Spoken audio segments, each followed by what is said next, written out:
ത്രില്ലടിപ്പിക്കുന്ന സംഗീതമില്ല, കാതടപ്പിക്കുന്ന കരഘോഷമില്ല.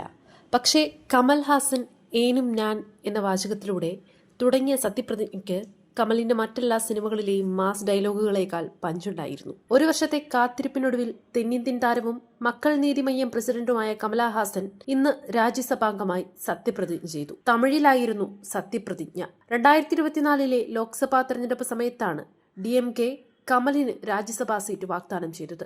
2025 ജൂണിൽ ഒഴിവു വരുന്ന സീറ്റ് നൽകാമെന്നായിരുന്നു വാഗ്ദാനം. ജൂൺ 6 മുഖ്യമന്ത്രി MK സ്റ്റാലിൻ, ഉപമുഖ്യമന്ത്രി ഉദയനിധി സ്റ്റാലിൻ, VCK നേതാവ്, MDMK നേതാവ് വൈഗോ, തമിഴ്നാട് കോൺഗ്രസ് അധ്യക്ഷൻ സെൽവ പെരുന്തകൈ എന്നിവരുടെ സാന്നിധ്യത്തിലായിരുന്നു കമൽ നാമനിർദ്ദേശ പത്രിക നൽകിയത്. എതിരില്ലാതെ കമൽ തെരഞ്ഞെടുക്കപ്പെടുകയും ചെയ്തു. കമലിന് പുറമെ മറ്റ് 5 പേർ കൂടി കഴിഞ്ഞ ദിവസം തമിഴ്നാട്ടിൽ നിന്നുള്ള രാജ്യസഭാംഗങ്ങളായി സത്യപ്രതിജ്ഞ ചെയ്തു.